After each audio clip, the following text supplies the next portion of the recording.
Selamat pagi, siang, sore, dan malam Bapak Ibu dosen yang saya hormati dan saya banggakan. Kami dari kelompok 7 akan menjelaskan tentang bank sentral dan sistem perbankan yang ada di Jepang. Baik, saya akan menjelaskan tentang sejarah bank sentral di Jepang. Jadi sebelum restorasi, kaum feodal Jepang menginginkan sebuah lembaga yang bernama Hansatsu sebagai sebuah lembaga kesatuan dari berbagai dominasi yang bertentangan satu sama lain di Jepang. Tapi melalui undang-undang mata uang baru dari masa Meiji 4 tahun 1871 menjadikan yen sebagai mata uang dengan angka desimal.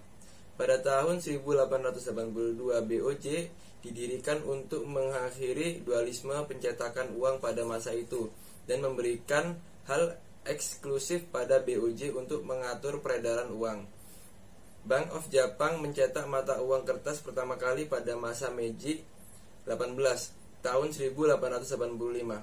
Pada tahun 1897 Jepang mulai menggunakan standar emas dan tahun 1899 uang kertas mulai diperkenalkan di Jepang. Bank of Japan terus menjalankan tugasnya hingga berhenti. Sementara karena Perang Dunia Kedua, aliansi sekutu meminta kepada pemerintah Jepang agar nilai mata uang yen dibuat secara independen. Meskipun pada tahun 1997 Undang-Undang BOJ menunjung tinggi nilai independensi mata uang, tetapi tetap saja datang banyak kritik bahwa mata uang yen belum sepenuhnya independen. Lalu selanjutnya cara kerja Bank of Japan. Fungsi yang pertama mendukung harga dan stabilitas keuangan dari Jepang. Lalu fungsi yang kedua mencegah peningkatan nilai mata uang nasional karena ketergantungan ekspor negara. Lalu tugas bank sentral yang pertama mencetak mata uang yen dan mengatur serta mengawasi peredarannya. Yang kedua menjamin kestabilan sistem keuangan di Jepang dan memberikan jasa settlement. Yang ketiga, menerapkan kebijakan moneter yang diperlukan untuk memperbaiki perekonomian Jepang. Yang keempat, mengatur portofolio kekayaan negara, yaitu cadangan emas, valuta asing, dan lainnya, dan efek pemerintah.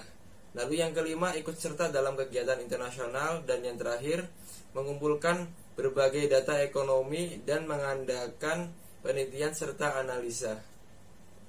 Selanjutnya akan dijelaskan oleh teman saya. Terima kasih. Selanjutnya ada kebijakan moneter dari Bank Sentral Jepang. Bank Sentral Jepang pada tahun 2019 memutuskan untuk tidak mengubah kebijakan moneter ultra mudah mereka, meski kenaikan pajak konsumsi pada Oktober silam membebani aktivitas ekonomi. Langkah itu diambil oleh Bank Sentral Jepang dengan harapan memberi katalis positif terhadap aktivitas perekonomian di masa mendatang. Dewan Kebijakan Bank Sentral Jepang memutuskan untuk mempertahankan suku bunga jangka pendek bank di minus 0,1% dan membimbing suku bunga jangka panjang menjadi sekitar 0%. Bank Sentral Jepang juga memutuskan untuk melanjutkan program pembelian aset yang masif. Selanjutnya ada di sistem pembayaran. Bank Sentral Jepang memulai percobaan tahap awal untuk melihat kelayakan penerbitan mata uang digital pada 5 April tahun 2021, menyusul upaya yang juga telah dilakukan oleh Bank Sentral di beberapa belahan dunia. Bank of Japan menyebutkan bahwa tahap pertama percobaan yang berlangsung hingga Maret 2022 akan fokus pada pengujian kelayakan teknis penerbitan, pendistribusian, dan penukaran mata uang digital bank sentral. Bank Sentral Jepang kemudian akan beralih ke eksperimen fase kedua yang akan meneliti fungsi lebih terperinci.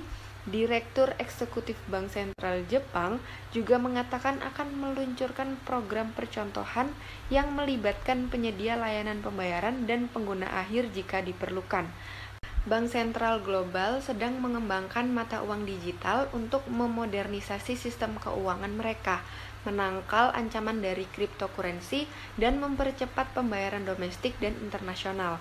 Negara Sakura ini mengumumkan rencana untuk mulai bereksperimen tentang cara mengoperasikan mata uang digital pada Oktober tahun 2020. Pada Juni 2021 diketahui nilai tukar 1 Japanese yen sama dengan 130,27 rupiah. Sedangkan pada tahun sebelumnya nilai tukar 1 Japanese yen mencapai 127 sampai 128 rupiah. Hal ini dikarenakan melemahnya nilai rupiah, maka tahun ini nilai tukar yen terhadap rupiah semakin meningkat.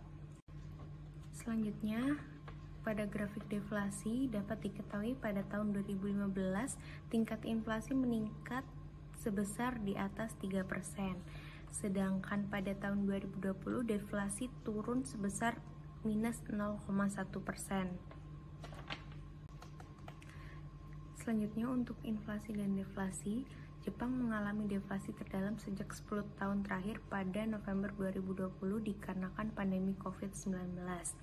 Kementerian Dalam Negeri Jepang mencatat bahwa IHK inti turun sebesar 0,9% dibandingkan tahun dan bulan sebelumnya.